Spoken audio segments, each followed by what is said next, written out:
Hey guys, we're back. Fake Nerds Watch. Falcon and the Winter Soldier. This is episode 2, Star-Spangled Man.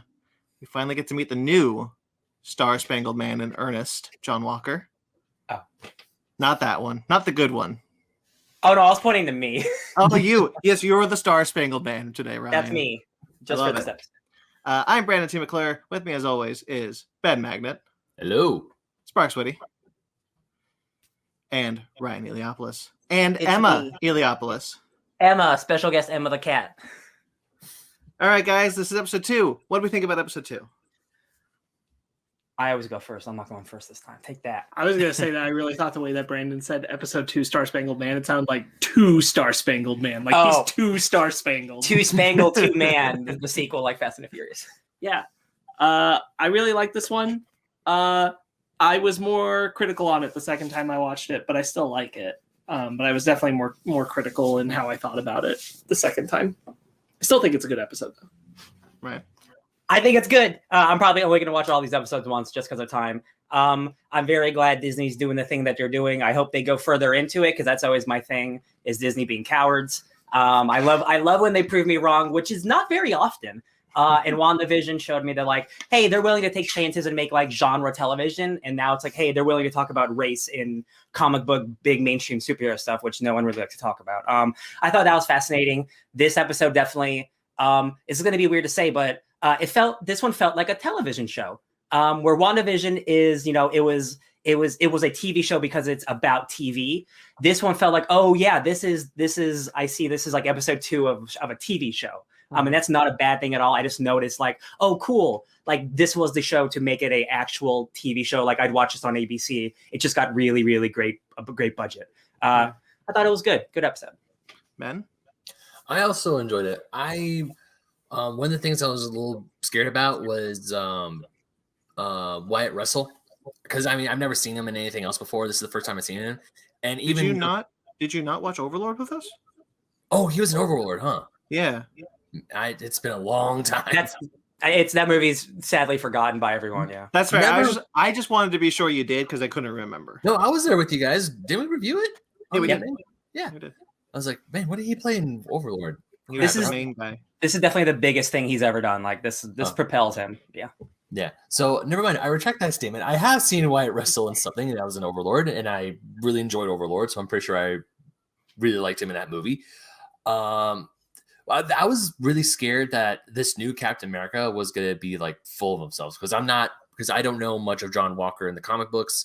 I just know Captain America is Steve Rogers, and seeing John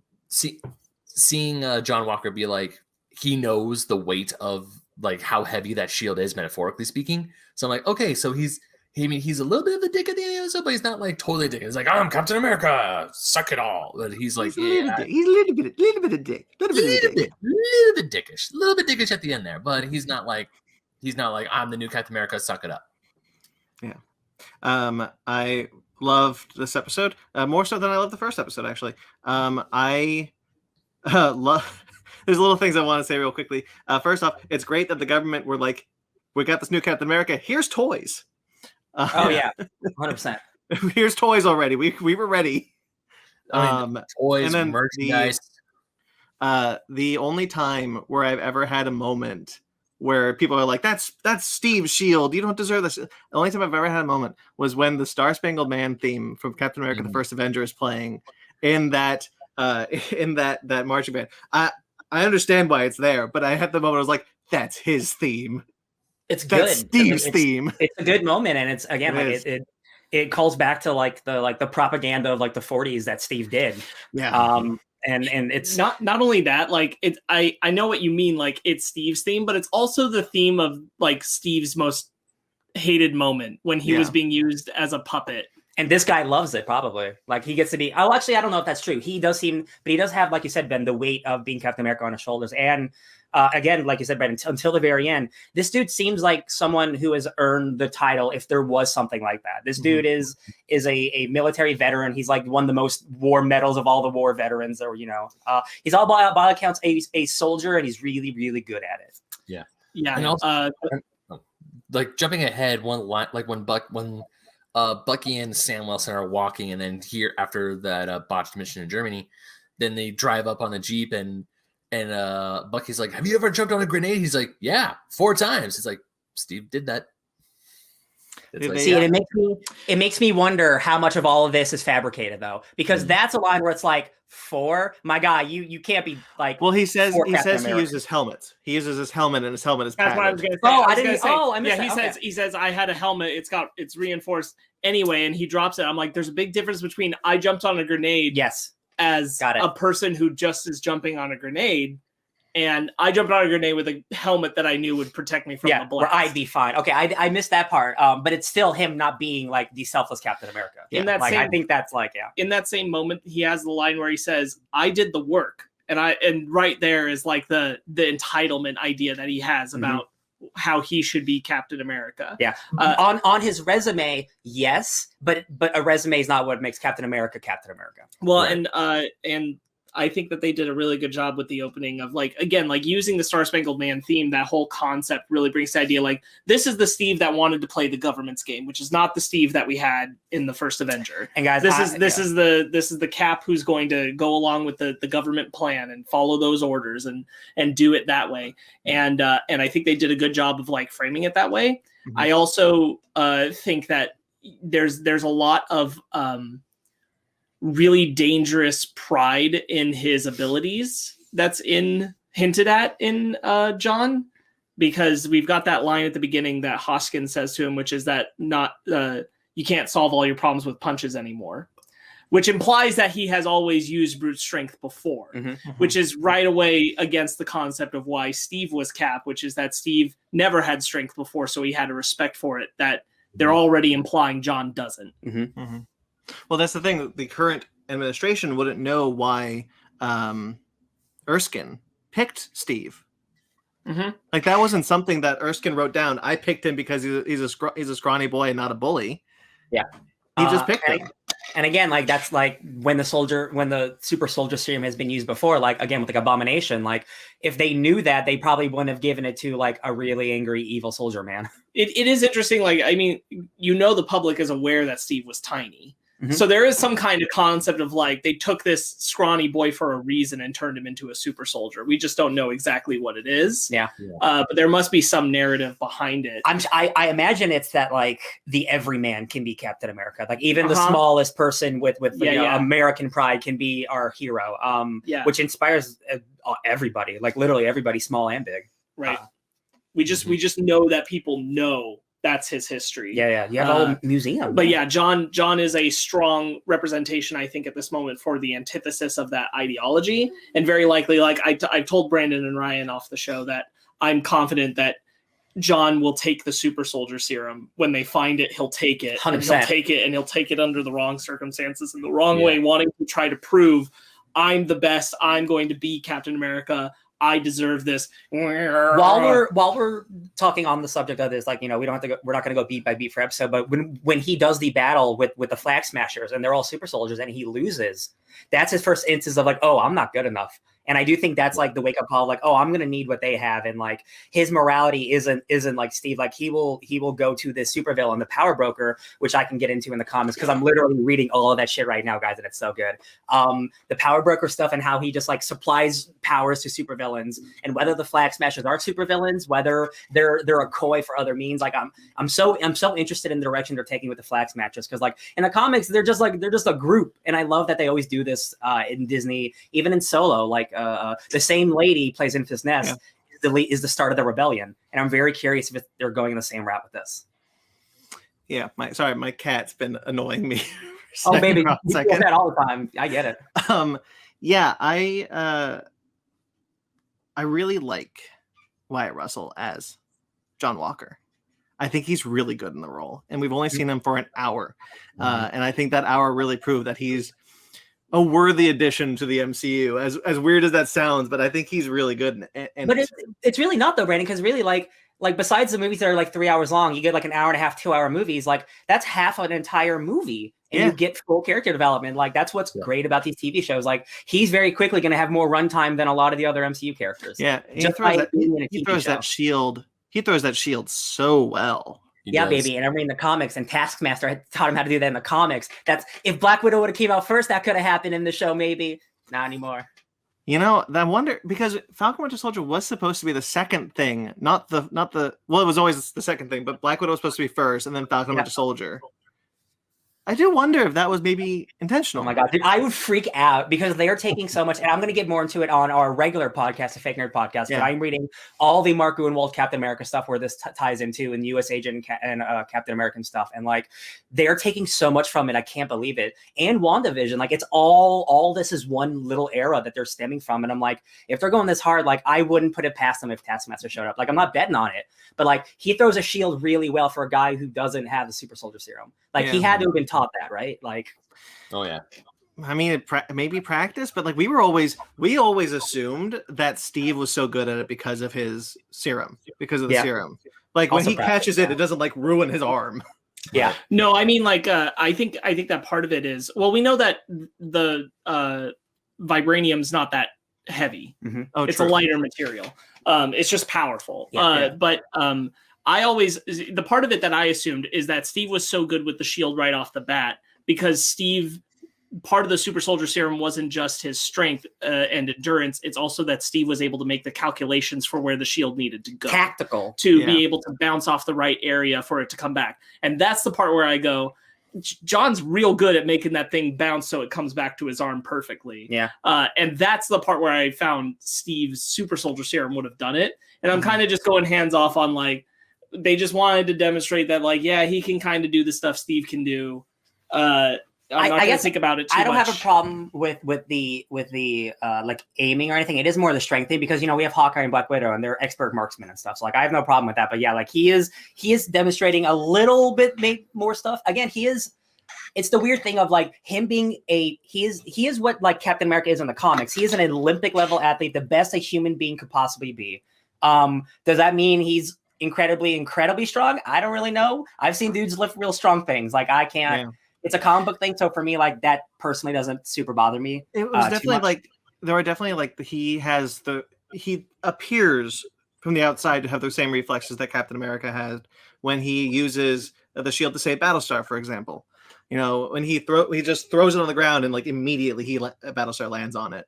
Yeah. Is that moment I kind of went like, oh, Yeah, it is. It's one of those things where like, unless there's like a plot reason he's so good, I'm just like, I think that just might be a thing of like, I gotta let that one go because like he's that's where I'm at. That's where I'm at, and that's the level of like, I think if it had just been like throwing it under Hoskins, I would have been like, yeah, okay. Yeah. But they also show the newsreel clip of him bouncing it off things and bringing it right back to his arm, and I'm like, have a little bit of a hard time with that. But like again, if that's manufactured, maybe?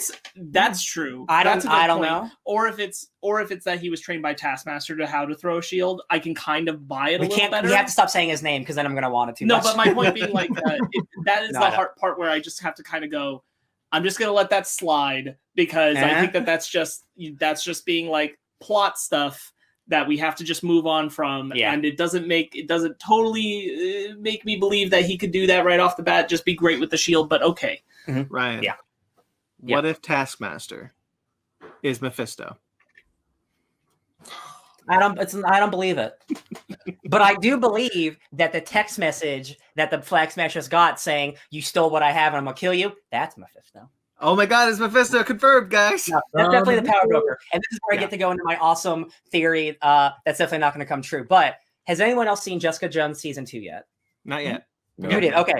There's a character named Dr. Carl Malice, and he's the character in the comics and in this TV show who gives Jessica Jones her superpowers. Yep. He, in the comics, is one of the power brokers. It is not a singular person. It's a group of peoples, a bunch of scientists who are basically like the Tinkerer, but for superpowers.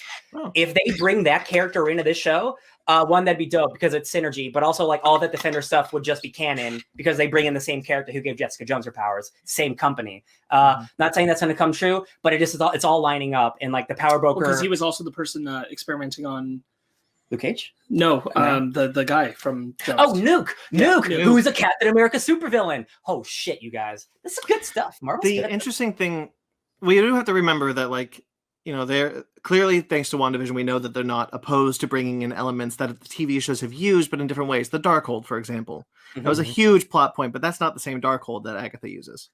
Nope. So like we could be seeing a similar like, okay, well, we know the TV shows used him, but we're going to use it in a different way. Or we could be seeing the synergy that we want to see between the TV shows and the MCU proper. Or just because like they are doing the 1980 stuff, they are just going to use the Power Broker name and just do something completely new with it. Yeah. It's just like it's coincidental that character is there, and it's just really cool. Also, just real quick on the note of like the Darkhold thing, like there's nothing about like the Darkhold looking different from WandaVision to Runaways and Shield's version that makes me go, well, that means that those things can't possibly be tied into each other now. I'm like, it's a prop.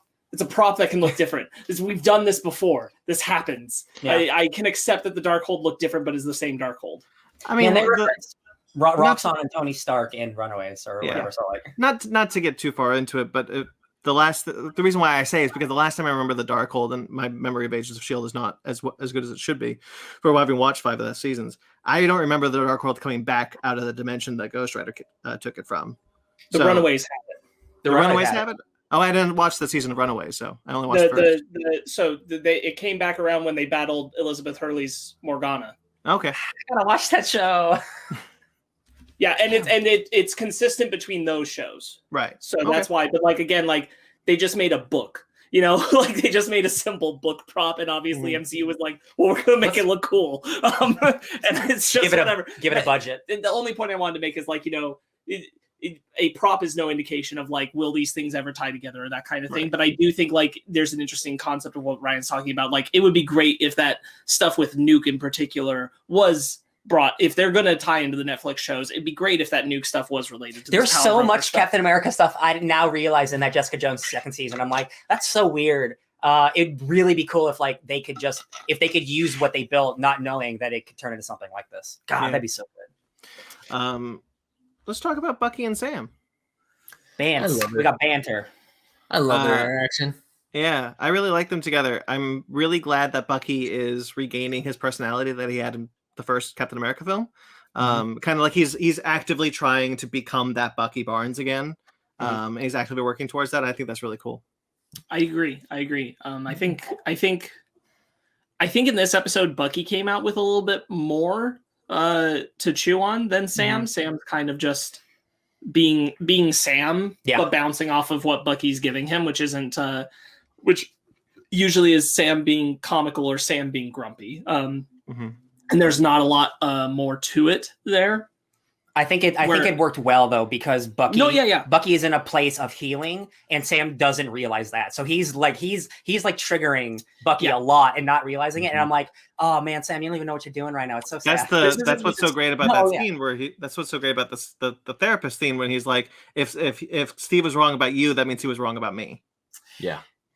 Yeah, I love the line. I think that sentiment was really good. I didn't love it in the moment the first time I watched it. The second time I watched it, I had to decide, no, I don't like this response, which is the response from Sam. That Sam's a little too cold on Bucky after he said and he was wrong about me. That felt off for me. Sure. I had that whole moment as it rides through. This is that same way that he brushes that off is also the same lines where he leads to we'll go our separate paths and never have to see each other ever again. And I'm like, this is very dramatic for I think what Bucky just delivered in a way that didn't ring right for me. That's for me, like this episode definitely where I meant earlier was like this felt like the most TV. It was like a lot of the writing felt like the most like TV drama writing. And again, not it's not bad. It's just like for me, it's not to the standard I'm used to, like the kind of drama I'm dealing with. It just kind of felt like, man, these two people are not reading each other in the right way. That's well. What's interesting to your guys' point is that Sam. We know for the first episode that Sam has been trying to get in touch with Bucky, and Bucky hasn't been returning his calls. Yeah. So like, why? So you're right. Why would he be so cold towards this if he's been trying to reach out? It's very jarring. I understand Sam being upset in the moment, and again, like where Sam's coming at, he's really upset right now about the Isaiah thing, and then you know how it dovetails from there. But it's just Sam who just followed the police to where they'd arrested Bucky, goes to meet with them, and has been engaging with Bucky up to that point, has been texting him, trying to get a hold of him, and then has this moment where Bucky expresses something that's a deep anxiety that he's having right now in this moment, and Sam's response is to brush that away and also say, let's do a thing, and then never ever have to talk to each other ever again. And I'm like, that's really. And then the scene that follows where they're getting along all right after Sam said that, I'm like, that just felt really weird. That I think that just the line choice, the delivery, just I don't think it was the right way to go. Not that Sam should have just been open to resolving everything in that moment. You don't need to do that, but the fact that there's like zero registration of what Bucky's laying out felt off, and not a moment I liked. That Bucky moment is like, as someone who, again, like I want to like Bucky because I like him so much in the comics, and like this episode just gives me so much more of that Bucky that I want. And this is a dude who's really trying his best to be a good person, a new person, and like the one connection he has to his best friend isn't giving him that, and that's hurting him, and the other person isn't realizing that. And like I think Sebastian Stan's doing such a good job. And again, that line, like you said, Brandon, maybe if he's wrong about you, he's wrong about me, and that is like that is somebody really is like, maybe I am shit. Maybe I am not worth it. Like this whole time I've been trying to fight for this, very much like a Dr. Doom thing. Like, is it even worth it? Like, is it even worth to be redeemed? Sam really should have responded, even with just one line or a glance or something, but it kind of just felt like, nope, still being funny or sad. Yeah, it definitely should have been responded with something. Yeah, just not nothing. Because Sam's definitely a nicer, cooler dude than that. Like, yeah. Even if it's just like a look, a look, like I'm processing what you just said, I would have been okay with that. But it is just, okay, bye. And if this were a movie and this were like the halfway point of the movie, we might have gotten something. But we're a third of a way through a season. Yeah. And it just felt a little off. I think I could have accepted him. Like his immediate response is like, "Man, it is cold." Because the first thing he says after Bucky says that, "Are you finished?" Yeah, that's so mean. Yeah, but then the line after that is like, "You and Steve may never get this, but can you accept that what I thought I was doing, what I thought was right?" And I thought that was fine. It's the follow-up of the like, let's just never talk to each other again after we deal with this. And I'm like, yo, that's like, you are basically Bucky's only connective tissue in this world, man. What are you doing? And on some level, you're the only person who can be aware of that. So, not my favorite writing there. Sure. Do we want to talk about Isaiah? Yeah, man. For all the faults I had for this episode, like this scene, like again, like I couldn't believe Disney went this hard just for like a couple minutes of like, there was a Black Captain America in the Korean War, and they imprisoned him and they tortured him, and nobody knows about it, and they erased his history. And I'm like, this is so dark, and this is so true to America. How it's horrible wild. is it that Bucky is the only one who knew? And he was like, "This is so bad, I can't tell Steve." And Bucky got his ass. We're getting a flashback fight. We're getting a flashback fight. He's gonna get his arm ripped off. It's gonna be so sick. I like that Bucky said, like the main reason he didn't want to tell is that Isaiah had been put through enough. He didn't want to put Isaiah into that position. I thought that was really good. Yeah, I really like that. It's this whole thing that seems to It's got the gears turning for Sam, where he's going, hold up, there was a black super soldier before, and they washed him under the rug, and all of a sudden, why it's so important for him to have that shield starts to get clearer. Yeah. It was either Empire or IGN or somebody. They did a talk with the creators of this show. And I think his name's Marcus Spellman, and he's the showrunner or the writer, but he specifically said episode 2, you're going to see the direction of the show. The direction the show is going to go. And I think people are going to be really excited about it. And I think this is it. It's going to be Sam learning about the true history of America and the way that they treat Black people, and how that's going to inform him on being, I have to be a superhero. I have to be Captain America for these people. And if they do go in that direction, like I'm so jazzed. I'm so excited. Yeah. And we met Eli, pretty sure. And he told Bucky to F off. Get out of here. Oh, I love it. Seems to be a relatively unknown actor. Yeah. Ben, because I'm sure you didn't read the Young Avengers run. No, he did. He read Children's Crusade. Yeah, he did. Oh yeah, Patriot. Crusade. Yeah, that's Patriot. Cool. That's Patriot. I wonder if because in the comics, Isaiah passed down through his genes some of the super soldier serum, so he's not as strong as Captain America, but he's still way stronger than a regular dude. Oh, here's actually the interesting thing is that isn't how Eli got powers at first. Initially, Eli had powers because I just read the run; it's so fresh in my mind. Yeah. Initially, Eli got powers through mutant growth hormones. Oh, MGH. Because his mother was born before Isaiah got the super soldier serum. And is he like just jelly? He can't get it. No, he's like, I have to be a superhero like my grandfather, so I'm going to make myself a superhero, and it was damaging him until he gets seriously wounded, and then Isaiah gives him the blood, and he becomes Patriot. It's like a Hulk thing. All right. Yeah. All right. So what I'm thinking is that the reason why there's so much super soldier serum in the show is because we're going to see Eli step up and take some of that serum. Yeah. Or so. because they experimented on him that they were able to reproduce a lot of it. Which also says it's probably made from Isaiah's blood. Yeah. Yep.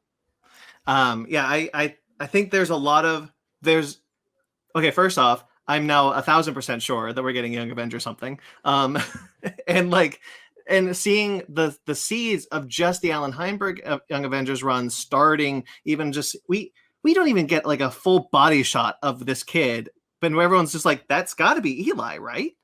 Yeah, 100%. And I think that's so cool that we've been introduced to a Young Avenger, but it's not a big deal because the big deal is that we're supposed to be introduced to Isaiah. Mm-hmm. And Isaiah is the one who's clearly still strong because he threw that thing. And I think that scene is incredible. And then Sam gets profiled. Mm-hmm. Boston. I think the dialogue between Isaiah and Bucky's really, really good. Yeah. I love the challenging of like, you can't just decide what you are. Wake up and decide who you are now. Well, I guess people like you can. Yeah, it's a good scene. That's a really good scene. Did you say he was locked up for 30 years? Yeah. God, can you imagine? Yeah. That whole scene was one of the best I've seen so far. And just like when they go up and they sit and then we think we see Eli and then it's like the guy from the bar in Pyongyang. I'm like, what? And then he's like, yeah, we met in the Korean War. He's like, yeah, I whooped your ass, took half your arm. It's like, oh shit. Yeah, I love that he got beaten up by Captain America. Yeah, he got beaten up, but then you hear Isaiah tell it because as I was watching the scene, I was like, wait a minute, if he served in the Korean War, how come he's living? What's going on? And then he said, I was thrown into a facility. Oh, Disney's actually going for it. I mean, you think about the alternate history that the MCU. We were led to believe that the MCU just had our history. Mm-hmm. But there's so much that happened between Captain America being the first superhero to when Iron Man says, I am Iron Man. Like there was so much just altered history that the public doesn't know about. And the most egregious being they just scrubbed away the whole history of a black super soldier. Mm-hmm. Yep. A Captain America. Yep. Yeah. And I have a feeling again because the guy who's making the show said like we're gonna go more into stuff that's in season like episode 2, and I'm like I really hope so, and like I absolutely believe that John Walker's gonna get real jelly and he's gonna meet the power broker in some way and he's gonna get a super soldier serum and he's gonna all his bad inclinations are gonna get even worse and his national pride is gonna get super bad. Oh guys, in the comics. He's a supervillain at first. His name's a super patriot, and then the government makes him Captain America, knowing he was a supervillain. So first of all, they're awful. They go after Captain America and his taxes because he was dead and he's trying to avoid taxes. The government's awful. God, it's so good. The Captain America run's so good. There's so many things that are still prescient. Yeah, like, which is still yeah. The thing is that comic book came out when in the 80s? 85, yeah. Yeah, and that was relevant then, and it's the same thing. It's the same themes. That's why the same things, and it's still relevant. It's really sad and awful, but also just like man, like it's always been bad, and like comic writers are there to save us, right? It's great. Mm-hmm. I'm so excited what they do with the Flag Smashers. Like every character is getting like a weird new treatment, which is what the MCU always does so well. That's it. No. There's 3 main critiques that I've been engaging with on Twitter for this episode specifically. And I think they're all reasonable and to an amount should be considered. And one is about race, one is about revolutionary ideologies, and the other is about queer baiting. So first, let's talk about the race one with the racial profiling scene. It is really great that they are tackling race stuff, and I 100% agree. And when I first watched it, I just rolled on through and was like, yes. And after the second watch, there were a couple of things that I wanted to like see what people were saying about on Twitter, and this was one of them. It's cool that they're doing that they're having this moment where like, you know, the white police are profiling Sam. A lot of Black critics feel like it's not motivated well, even though Black people get stopped by white police all the time for no good reason or all that stuff. It just in the context of the episode feels like the cops were just rounding the corner anyway, and then decided to do this. But the textual conversation doesn't build on that concept. And there's something in the way that the cop leans over and tells the guy who that is after Bucky brings it up. And then that cop's like, oh my gosh, when that cop could have just publicly and outright said, this is Sam, what are you doing? The Falcon. And the biggest critique, like I think the way that it's summed up really well in the lens that I can totally understand that they're seeing it through, is that it's good that they're doing it, but this feels very cartoonish. It feels very like propped up in a play setting rather than realistic. Of the representation of what that moment would be like. And it feels like it's done for virtue signaling. And I am white, so what do I know? But like that's a lot of what I've seen Black voices saying about it, and I can kind of understand. And when I think about shows like Black Lightning and how they've handled the police stops, which happen regularly on that show, those do feel like they come organically. And this felt less organic. This did feel a little like the thought was, well, we need to get Bucky arrested because he missed his meeting. This is a great opportunity for us to also bring up police and Black people interactions. Let's throw that in there here too. And wasn't handled the best from a lot of Black criticism. I will accept the criticism as valid. I don't know if I agree though, but I also don't think I'm allowed to. I don't know if I want to say too much more than that. That's the thing, is like, I think the basic thing that I can definitely agree with, like regardless of my lack of knowledge or experience with it firsthand or secondhand, is I do think that it feels a little cartoony. I do think it feels a little like built in a funky way to just kind of present it rather than it feels a little too afterthought of the scene. They wrote the scene first instead of how it had actually got there organically. Yeah. I can absolutely see that. Again, like much like Brandon, like I accept the criticism. Like I can't fight that. You know, I'm a white dude. Yeah. But the sudden, the cops are there and they're doing it. Like it could have absolutely been more organic. Looking back on it, like 100%, it felt like like they wrote the scene first without getting there first. I can't disagree with that. From my perspective, like I would rather, and a lot of people who I said who were criticizing were still saying I'd rather see it than not see it. Yeah. Like I'd rather it's there than not be there. It's just, you know, it's just good to get those voices out there criticizing it, saying like, yeah, it's good that you're doing this. You could do it better. Yeah. And I think this is one of those circumstances. I wanted to real quickly reminded me similar like scene, but I really like the scene where he's talking to the kid who calls him Black Falcon. Yes, I think that's great. I think that's such a good scene. I'm Black Falcon because your black kid is. I think that's a great exchange. And then his little friend roasts him. He's like, "Yeah, what's up?" I put that in my notes because a similar way, the same people who are criticizing the cop stop say that scene's really great. That is a great way to be addressing this kind of stuff. But something in the cop scene, and a lot of people are saying specifically, it's the way that the cop's reaction to finding out who the Falcon is handled. It feels so hammy. There's something just a little too silly in it. I didn't recognize you without the goggles or something, right? Yeah. Something like that. There's something just a little too goofy about it. Yeah. I will say, not to defend the scene or anything. I think when the cop whispers to the other cop, I don't think maybe that other cop is also kind of like racist and he's like, hey, I don't want to get you in trouble, but that's an Avenger. I think maybe that's the tone they were going for. Yeah. What were the other criticisms that you wanted to bring up? So revolutionary ideologies. So the Flag Smashers have a really cool scene, which is where it's revealed that the population supports them.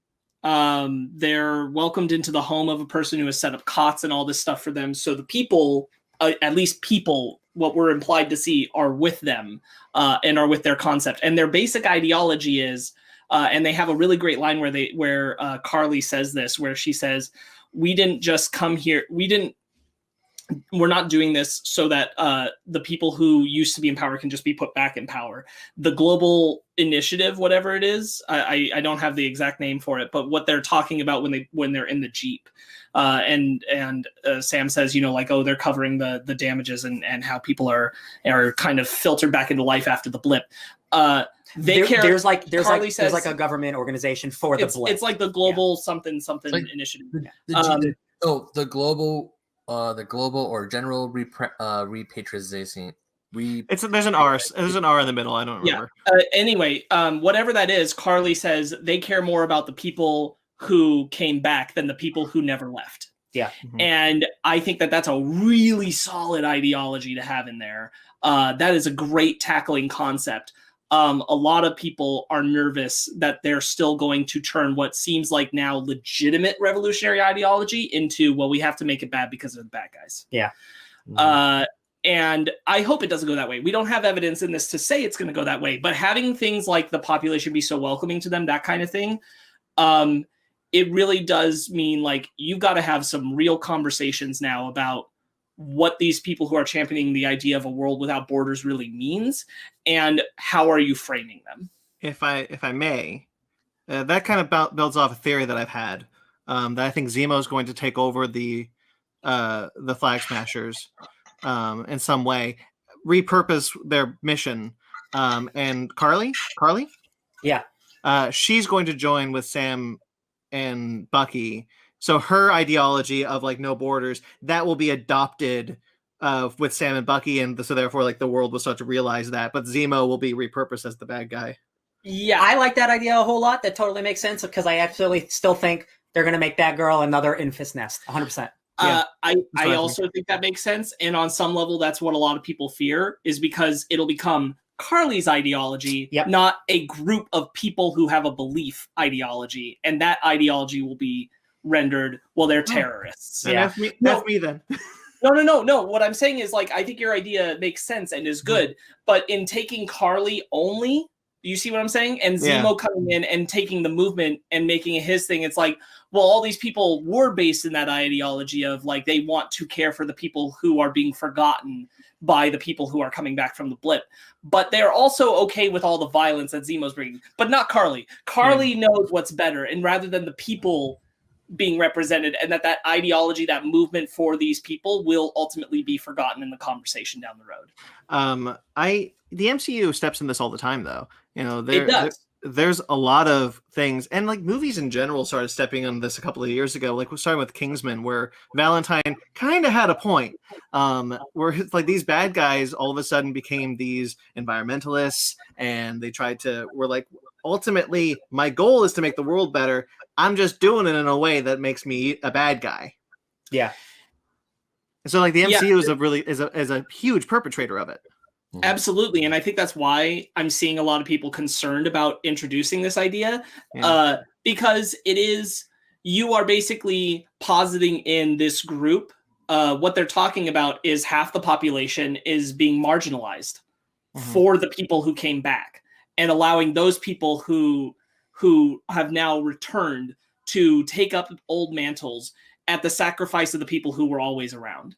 And once you've set that up, if you're never going to follow through on some kind of system being put in place to help that ideology, or even if that doesn't happen, at least keeping that conversation present, then it's meaningless. And I think that that's reasonable, especially in the world we're living in today through the pandemic and everything, to have a representation of a group that is being forgotten, and either the characters aren't going to do anything to make a movement that pushes things in a direction, so we at least get the sense that the world is going to shift and start to take care of those people as well, or at least not drop it after this.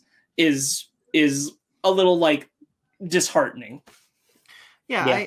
What I meant, what I tried to say when I said that Carly could join up is I do hope, I guess I should just say hope, that the MCU going forward will keep her ideology. We need to make sure that people are looked after, the ones who stayed. And now that she's on the side of good, quote unquote, like that's what that, and so we'll see that ideology be put in place on the good side instead of the bad side. I hope. See, my most optimistic take is that by the end of the show, we have Sam assuming the mantle of Captain America, but he's a Captain America for the world. And the way he's going to show it is by being at the front of changing what's going on here. Sure. And championing this movement that's like, we can't forget about all these people. And if that's where it leaves off, then you can just have a line about like how well that's been going in a future MCU project. And I'm like, cool. At least that went somewhere. That meant something. All of these people having this, but it's that you can't take a scene that's so well crafted. And it is that this criticism is coming up because the scene is really good. You are specifically showing a thing where the general population is supporting this movement. And you can't then also turn them into terrorists and then forget it. Yeah. It's true. And that's again, we don't know that's what's going to happen, but it is what I'm seeing people be concerned about because that is the MCU's history or film's history with regarding things like this. Yeah, unfortunately, I think now that we've talked about it a lot, I think that's the only way this might go. All of these people had this ideology, but only one of them actually had good intentions. Like, that's really shitty. Well, I look at it a lot, and people bring this up. Started to bring this up a lot, especially in the wake of Thanos, being like, I'm doing this to make lives better. I use the example of the Kingsman movies because those are really good examples of the two films that have done that. Valentine and whatever the hell Julianne Moore's character's name was, Poppy. That's it. They both have solid points. Valentine's like, overpopulation is going to destroy this planet, and Poppy's like, drugs should be legal. Like, marijuana should be legal. Like, what are we doing? Putting all these people in jail. Heroin farm. Right. No, and so both of those things are like, those are messages that the quote unquote good guys in real life try to push and try to be like, yeah, we need to be better, but they're framed as bad people. And then when it's all done, it's like, we did it. We beat the bad guy. Well, in a similar vein, like at least those two, like they had a penchant for violence and like murder that this group so far doesn't. Yeah. Like, what are they stealing? They're stealing medicine. Like, like this is so far a group that is looking more to help people. And like, yeah, they'll hit the people that are trying to stop them. Yeah. But they haven't killed, as far as we know. That is kind of the thing, like what you were saying earlier. I think that is the general fear, is that Zemo will take it over. Zemo will repurpose it as this villainous thing. And only like one person actually cared enough about the thing to step away from it. The thing I wanted to get across that I did badly is that at the end of the Kingsman movies, both of them, the message should have been like, okay, maybe we should decriminalize marijuana. Okay, maybe we should work on our population control, or not population control, but like helping the earth and saving the earth. But they don't. They're just like, we beat the bad guy and everything's back to normal. For sure. And that's the thing that I don't like. When Zemo repurposes the Flag Smashers, he can't call them the Flag Smashers anymore. So he's going to have to call them the Underground Liberated Totally Integrated Mobile Army to Unite Mankind, also known as Ultimatum. Please give it to me. Can you imagine if he turns to the camera and go, "You are now blah blah blah blah blah blah"? What did he say? Listen, Ultimatum is getting said one way or another. I don't care how. But all of this really based around and wanting to praise the scene where Carly and her group do go into the home of that couple and are welcomed and supported, and like it makes it feel like you get a stronger sense of like what they're all about, and it makes sense. Like I think Carly's line is really good there. If Isaiah's scene was the most surprising to me in the episode, this one was the second. Yeah. I'm glad at all that we're getting something that gives us a window into like, hey, these people aren't actually the terrorists that you're thinking they are so far. But does concern me for like how that's going to go moving forward. The other major critique out there is the queer baiting. That has been a long-standing critique, especially in the Captain America franchise. Yes, absolutely. And your mileage will vary on it, but it's certainly coming out of like a whole lot of people, and I know people personally who cannot believe that Steve left the series without him and Bucky being a couple. And I understand that. I never thought that that's where it would go at all, but I also have to acknowledge that the films really lean into playing up to that concept in a way that is engaging in the subtlety of it because they know people like stan it. It's the same criticism that Sherlock had with John Locke, where after Stephen Moffat got wind of everything that was going on, he played up to it, but had no intention of having them be a couple. And now that Steve's not in the picture, of what people really aren't wanting is they're not wanting them to repeat that with Bucky and Sam, and that there's moments in this where it doesn't feel like they're writing two men who are in a close friendship. Or even just a good friendship. It feels like they are trying to write for like, oh, it's kind of like a couple, isn't it? But it isn't. But it's kind of like it, but it isn't. And that's where it's irritating people. So you definitely mentioned that your mileage may vary on this one, and I've always sided. We have always been on the same side of this debate, where I always look at it as a bromance, and the way you write a bromance is similar to the way you write a romance, except at the end of it they don't kiss. Yeah. Mm-hmm. And I think that part of that is like part of that concept at this point is that I know what you mean. And I do agree. I want to word this right. So like in the concept of Scrubs, right? Mm-hmm. Bromance, JD and Turk. That borders on not just like, oh, it's kind of like written like a couple, like a romance, but it isn't. And borders on just being like, it is a romantic written couple. They just take out anything that would be queer about it. And this is where it gets really, this is, we are all guilty on the other side of this, where we all wanted Finn and Poe to be together because it was so clearly that way to us. And so that's the same thing. And what it is that a whole lot of, the problem is representation. It's a lack of representation. And so when you have so many things that do this kind of writing to make the guys seem really close to each other, queer communities who want representation feel slighted because they always just come right up to the line, but they'll never cross it. And so that's why it's so upsetting, this baiting thing. And Steve and Bucky was a big one for a lot of them. They were like, they could go all the way, but they're not going to because they're not. But like, it was always there for them. And now there's disappointment that it looks like they're going to repeat that formula with Bucky and Sam. And I get that. I get why that bothers them because it feels, it must be very frustrating to always feel like it's washed away as, well, we're writing them as like really good friends. And like, yeah, it's kind of written romantical, but that's because that's how close they are. And it's like, sure, but that happens all the time and they never, ever turn queer. Yeah. And that's a criticism that's going on around this. I'm sorry, I just wrote something down because I just realized something. We talked about how the fact that If's message won't be, the fear is that her message won't be adopted with the good guys, quote unquote. And I mentioned Kingsman as a good example of why of how that became an issue in Hollywood.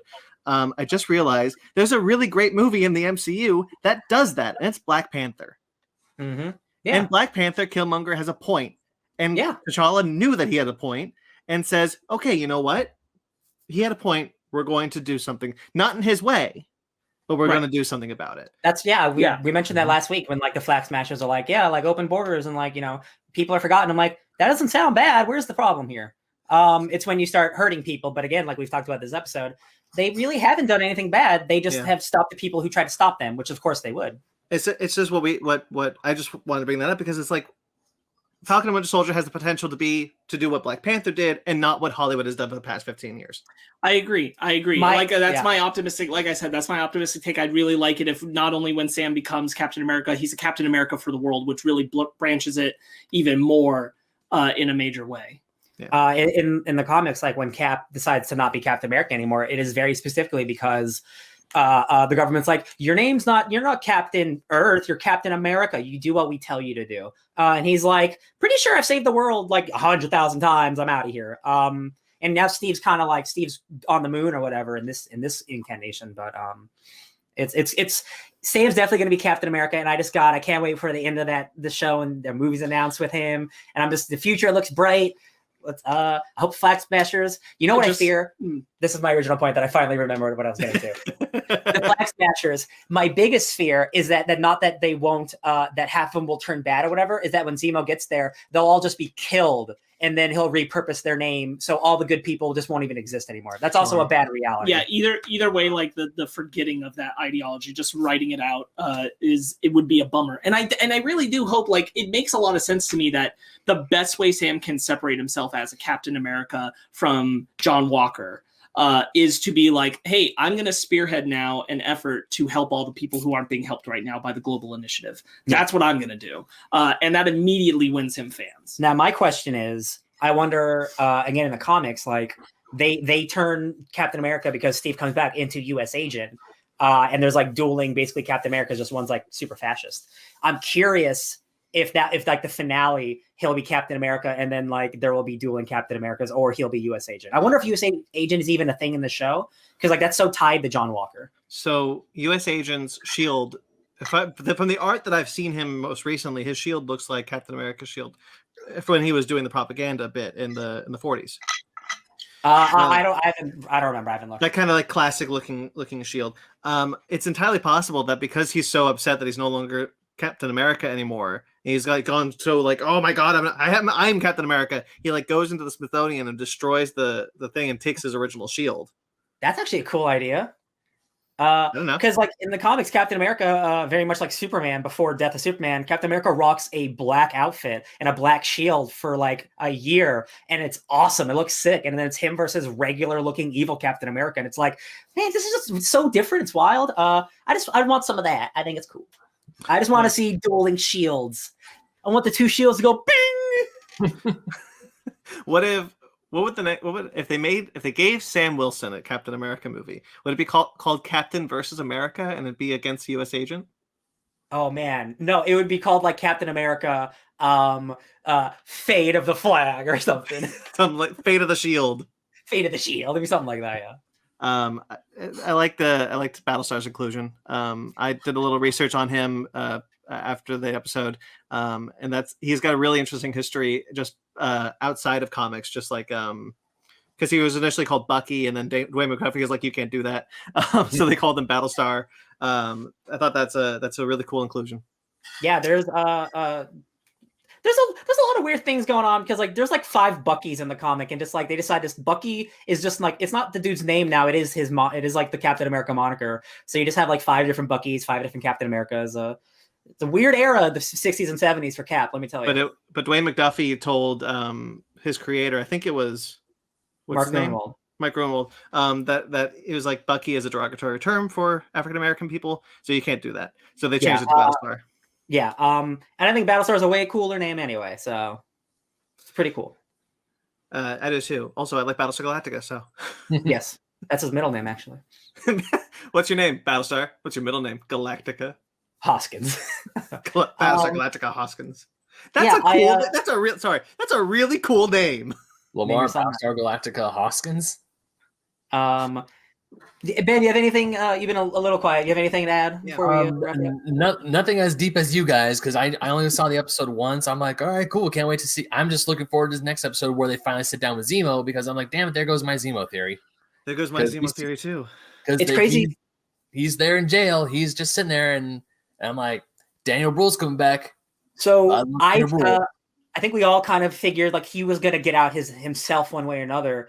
He might be like the Hannibal Lecter of this season, of this show. Like he's the dude in prison who's helping them, and then he eventually gets out like halfway through or at the end or something. Yeah, like he could not be like essential to the show, and like they could have been a big tease. Who knows? I just want him to be in prison and be like, I'm evil. We saw in the trailer, we've seen Sharon and we've seen Zemo, and we have yet to meet either. We're already a third of the way through the season. So I just feel like Sharon's next episode. That's my heart. Probably. Well, I do like it how if you watch the end credits, you there's these parts where the episode where the actor isn't in it, their name doesn't pop up. Like in the first episode, you see Zemo's mask, obviously, and you see Sharon, but you don't see their names. But in this one, of course, you see the boat and you don't see the actress who plays Sam's sister, but you see Daniel Brühl, even though you saw his face for 2 seconds.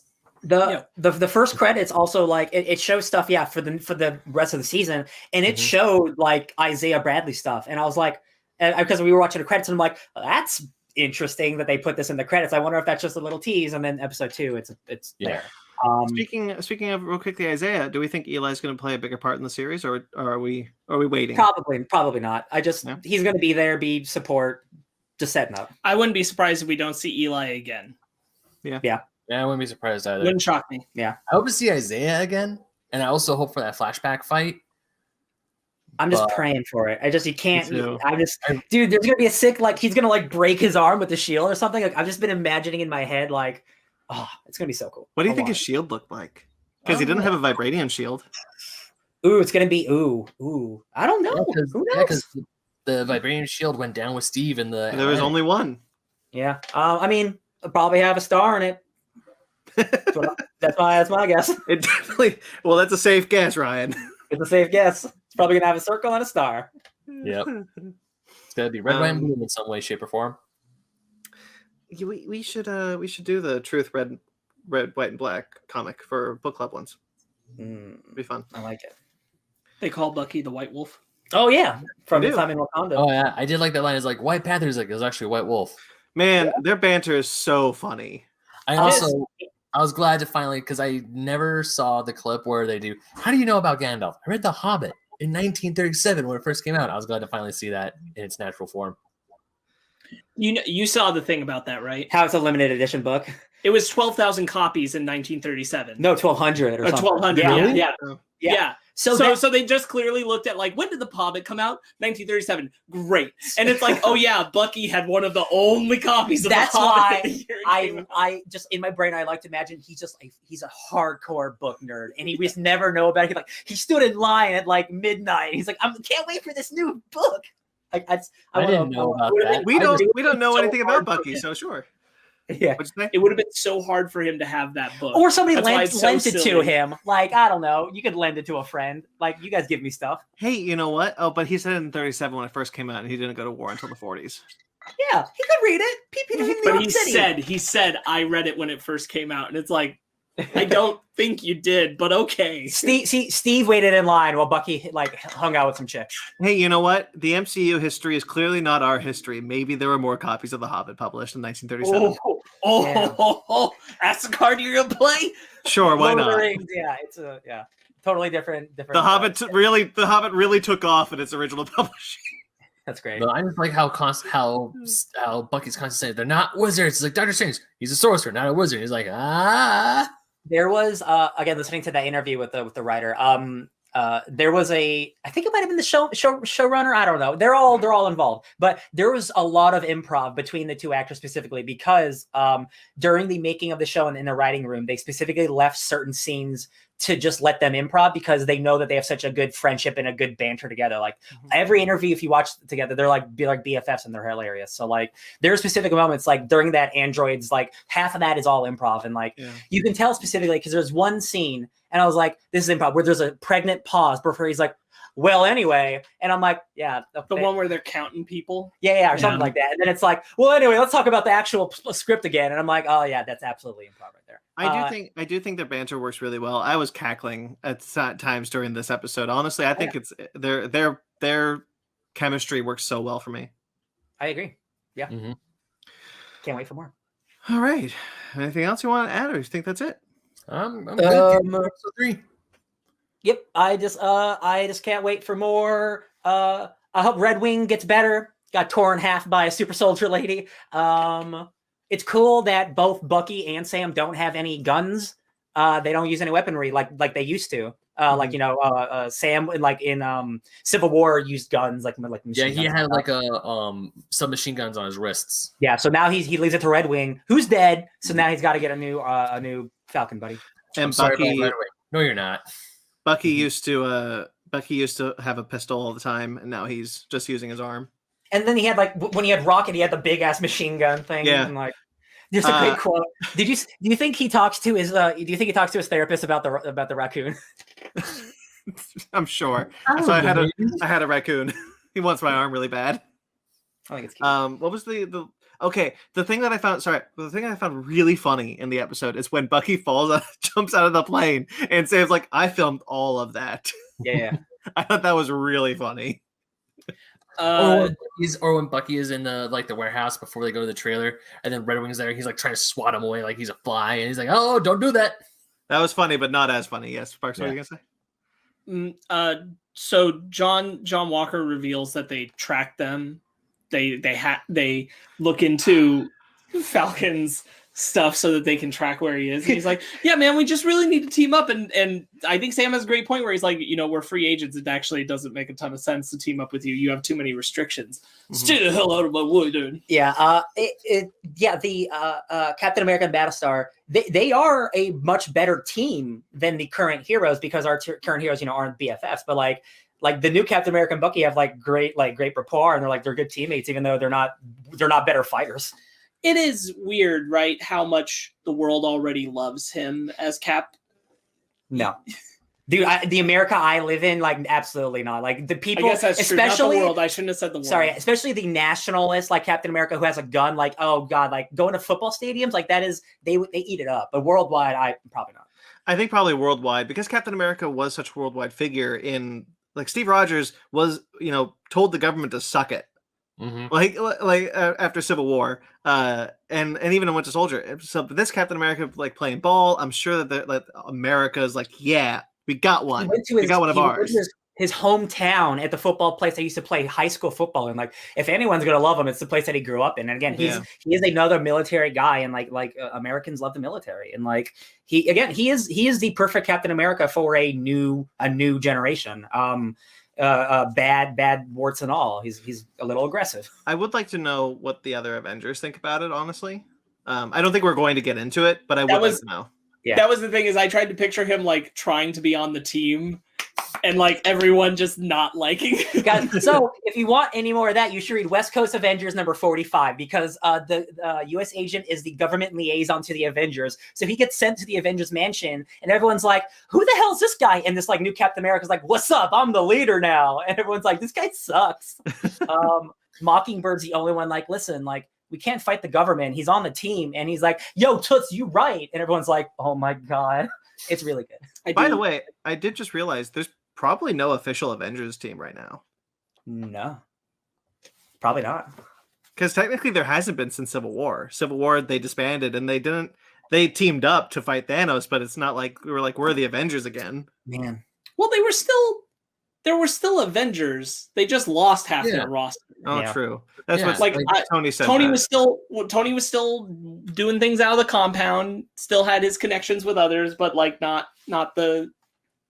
I think it's Goon crew. I think it's just they're a band, they're on a break right now. Well, I think what I wanted to get to, what I like about it is that Avengers is synonymous with hero. If you're a superhero in this world, the public at least will consider you an Avenger. Mm-hmm. Yeah. I think that's cool. Kid, yeah, you're an Avenger. This is just making me think of God, next the government's going to just make their version of the Dark Avengers, and you have all these evil incarnations oh, it's evil Iron Man, but it's actually Justin Hammer, and I'm oh, I can't think about this stuff. What if that's the Young Avengers movie? They have to team up against the Dark Avengers. You can't do that, Brandon. That's too good of an idea.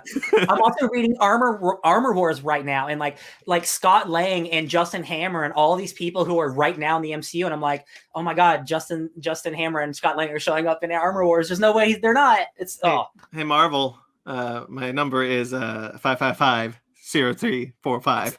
It's the same. The movie number everyone has. Yeah. Hey. Final thought, though, I'm stoked that we're getting Young Avengers. I'm so confident about it, and I'm so excited to keep seeing the Young Avengers get introduced.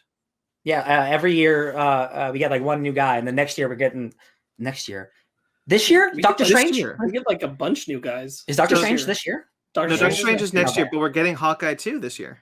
That's right, and probably Miss Marvel. Oh God, we are a year away from an announcement of something at least. Yeah. We speculated that Miss Marvel and Riri Williams will probably be their champions in the comics. They'll probably just be repurposed for Young Avengers. I imagine they're going to do some amalgamation of Young Avengers and the Champions, because like there's multiple generations coming around the same time. So I think they're just all going to be Young Avengers. And Miss America is the second generation of Young Avengers, and she's going to be in Doctor Strange. So they're like much like they did with the Avengers, because the Avengers roster in the movie was not the original Avengers roster in the comics. They're just doing the same thing. Yeah. It's fun. It's fun speculating about the future, because that's the good thing about Marvel is they usually capitalize on their investments. Yeah. Anyway, that's all I got. Anything else you want to add, or should we get out of here? Let's get out. Falcon Winter Soldier, bing bong bong. Okay, so this is Falcon Winter Soldier, Fake Nerds Watch. You can check out our first episode. That's up now. We did WandaVision. We're basically just doing the MCU from now on this channel for Fake Nerds Watch. So, hey, that's exciting for us at least. And we also have other shows on here. We have Basement Arcade. We have Basement Arcade Pause Mini. New episode of that coming soon, I heard. And then we have Fake Nerd Book Club. That's been a little behind. We're still trying to coordinate schedules on that one. But that is Little Char and the Gang. It's more of a relaxed show anyway. It doesn't really matter when we do it. Audio wise, I just launched Conversation. That's up now. You can check that out on all audio platforms. That's just an interview show that I'm doing with a bunch of people. If you haven't heard about that on the main show, which is Fake Nerd Podcast, it's a mothership show. You can check out that every Sunday live, at least until we're all vaccinated and can see each other again, or soon, maybe sometime after that. Soon, baby.